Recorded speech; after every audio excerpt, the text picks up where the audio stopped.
Good morning, or depending when you're watching this, good afternoon, good evening, or good night. My name's Ross, and as always told out of Oyster Radio. So today, I am here to tell you about what might actually be, without any exaggeration or hyperbole, the actual new best deck in the Pokemon trading card game. With the release of EV Heroes and those high-class VMAX decks just a week or so ago, there is a new deck that is emerging, and it's new, and it's early, and it might not last. But right now, there is absolutely strong reason to believe that Umbreon Gengar is the actual new best deck in the Pokemon trading card game. And no, I'm not exaggerating, potentially overreacting to early results, but hey-ho, we'll have to see. The other day, the lovely Antoine Boulet made me aware of this particular graphic, which was tweeted out by Funamushi_Outen. And essentially, if we take a look, this is just a snapshot of 4 tournaments over in Japan. And I know they're local tournaments, they're smaller tournaments, that's fine. But 2 of the 5 were won by Umbreon with Gengar. And there was a second place for Umbreon and Gengar. And there was a top 4 for Umbreon and Gengar. In fact, over those 5 tournaments, there was exactly 1 that didn't have an Umbreon Gengar deck in top 4, and 2 of the 5 that didn't have one competing in the final. This is a legitimately really good deck, and there are absolutely reasons to be very excited. This looks like it might actually be the best new deck around, and it might be the actual best deck. Again, time will tell, but there are strong reasons to think so at the beginning. Now, as an example deck list here, we are going to use a list that was shown on a live stream in Japan the other day. This is not intended to be the only list or the guaranteed best list or anything like that. This is intended to be a nice little starting point that we can use to take a look at the deck. Now, there are a few pre-rotation cards for us here, and this is going to come around about post-rotation, but there is nothing important we're going to lose when the rotation hits, so it really isn't worth worrying about. Now, your main attacker here, nominally, is Gengar. This is, and remember, this came around in that special deck over in Japan. We don't know how we're getting this. This could be in its own product. It could be popped into a set. As it stands at the moment, we don't actually know. We'll have to wait and see. If you want my prediction, I do believe it is going to appear in a VMAX deck, or collection, or call it what you will, in the same way as Blastoise and Venusaur did, the VMAX battle boxes, but that is nothing but speculation. It makes sense. It is far from confirmed. So, Gengar VMAX then, what does it actually do? Well, there's actually a couple really nice attacks here. For 2 energy, you do 60 damage for each of your opponent's Pokemon V and Pokemon GX in play. That is a great attack that will punish a lot of decks. No guarantee, of course, because there is every possibility your opponent's playing a non-V, non-GX deck. But if your opponent plays many of them, it is going to go very badly. For 3 energy, you do just a flat 250. An okay 250 doesn't one-hit KO VMAXs, but it one-hit KOs everything else. And of course, you're a single-strike deck. There are things that we can do to do a little bit more damage here. It's just a fairly low energy, fairly powerful attacker. Now, as for Gengar V, it's not as exciting, unfortunately. It's not the reason we're playing it. 2 energy, 40 damage plus sleep is fairly uninspiring.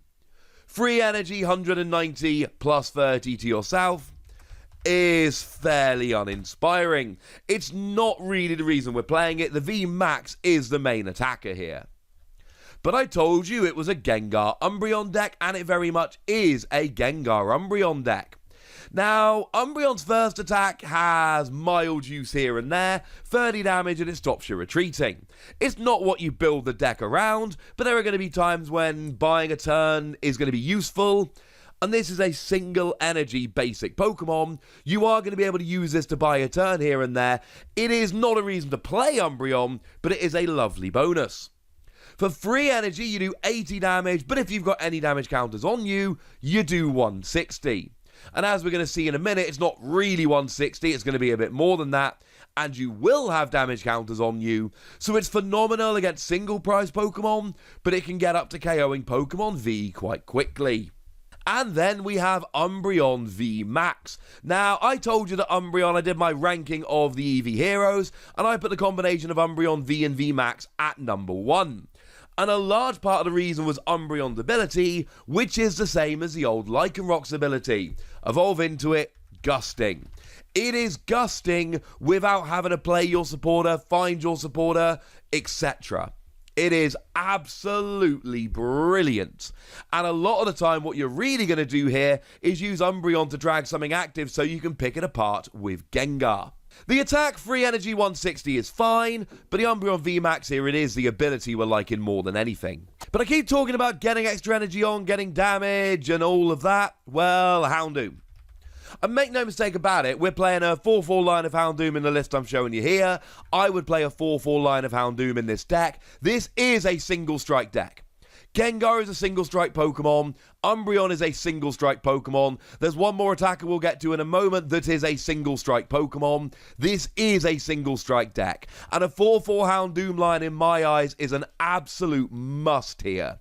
It's all about the ability. But it lets you attach a single strike energy from your deck to one of your single strike Pokemon.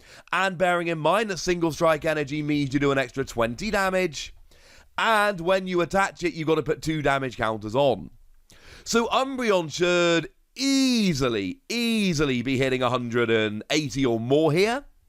But you'll notice that Umbreon and Gengar are darkness Pokemon. And single strike energy counts as fighting and darkness.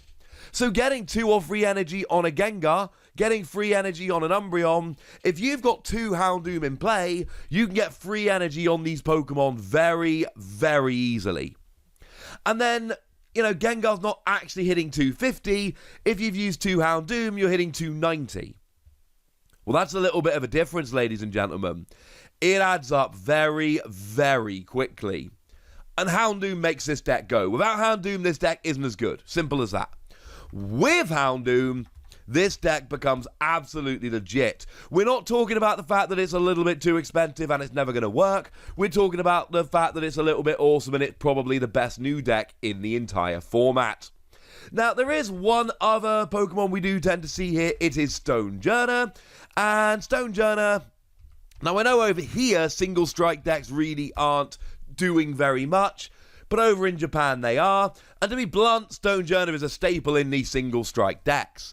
Free energy, 120, but bearing in mind with Houndoom, you'll get the free energy on there very, very quickly indeed. And then it's a counter to all those fighting weak Pokemon.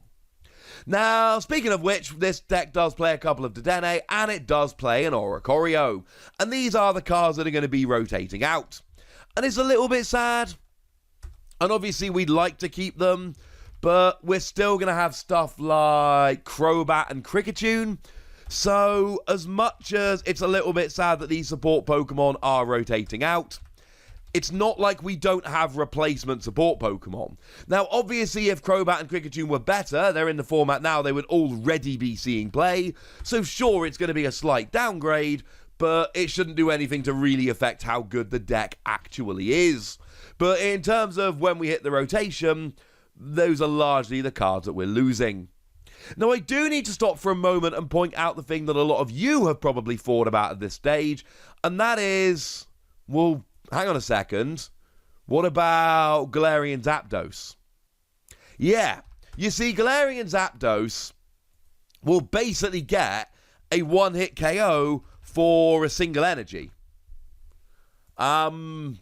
Yeah, on your free prize Pokemon. So, yeah. You could easily play Galarian Zapdos V as a huge counter to this deck. And as soon as free Pokemon V were in play, which they may well be, it's a single energy one-hit KO. I know this, and if you didn't know this before, you now know this. But the fact of the matter is, it's no good sitting here saying, well, Galarian Zapdos will destroy the deck, because you know what? Galarian Zapdos is legal in Japan right now and has been for longer than this deck. And yet this deck is still cleaning up. This is why I'm not willing to call it the definite best deck in the format right now. I do think people can adapt to it, They just don't seem to have done particularly well at doing so yet. Now, in terms of the energy, obviously Darkness Energy needs to be played. Obviously Single Strike Energy needs to be played. These are givens. But we also see that Hiding Darkness Energy sees a little bit of play here. It gives free retreat. Simple as that. It is the kind of card you are going to want to flick between your Pokemon to make sure you're not having Pokemon stranded in the active, etc. It works rather nicely. Now, in terms of trainers, a lot of what we're going to see is honestly pretty standard. So yes, we're going to be playing Quick Ball to go and get our basics. We're going to be playing Evolution Incense to go and get our evolution Pokemon. We're seeing Pokemon Communication coming out here. This is incidentally another one that will be rotating out, but we have Pokemon Search options. It's not the end of the world. We've got Air Balloon for free retreat, and we've got Switch in addition to obviously the Hiding Darkness Energy that we mentioned a moment ago. We've got Ordinary Rod to get our Pokemon and our energy back. And our supporter line is Professor's Research and Marnie for draw. And then Boss's Orders for gusting, like we see in basically every deck. Incidentally, just because we're playing Umbreon doesn't mean we're not playing Boss's Orders, and just because we're playing Boss's Orders does not mean we're not playing Umbreon. They are both gusting cards, they are both great, they both have an absolute good place in this deck. And then you've got your Professor's Research, like I said, that's your aggressive draw, discard your hand, draw 7, and Marnie is your shuffle draw, less aggressive, but can also disrupt your opponent, so that ends up working out pretty gosh darned well. But there are a couple of single strike cards that fit here very, very nicely indeed, like Tower of Darkness. You see, Tower of Darkness is a wonderful card that is a stadium, and it lets you discard a single strike card from your hand to draw 2 cards. Well, you've got a bunch of Pokemon, a bunch of energy, and you've got this and the next card we're going to look at. So actually, in this deck, in the particular list I'm looking at here, I believe there are 28 single strike cards. That's about half your deck. Now, obviously, you're not always going to want to do this. You don't want to drop one of your 2 Umbreon down to draw 2 cards. But if it's that or lose the game because you've got nothing, this is pretty gosh darned awesome. And then, of course, there are going to be those games where you've got 2 Houndoom out, and then you start drawing into your Houndoom line, at which point you just start discarding them to draw cards. It's pretty gosh darned awesome. The other one here is Urn of Vitality, and again, this is pretty gosh darned awesome, because what this does is it takes a couple of your single strike energy, and it shuffles them back into your deck. But bearing in mind when they're in your deck, they can then be accelerated using Houndoom, so this lets you basically use this far more liberally than you usually would. Generally, with special energy, you've only got 4 in your deck, so you need to be really careful how you use them. Here, with the free Urn of Vitality, you're actually talking about 10 in your deck, and you can be so much more liberal with your use of them. Here is the example list. Again, I'm not saying this is the absolute best list, but I am saying that if you want a list to start using for your testing, etc., this is one to use. It's a weird deck, because in theory, that Galarian Zapdos is a pretty phenomenal counter, and it seems like the kind of deck that can be played around by playing fewer Pokemon V, etc., but the fact of the matter is, as it stands at the moment, this is a deck that is absolutely crushing. So you know what? Until somebody proves to me otherwise, I'm saying it looks like the new best deck.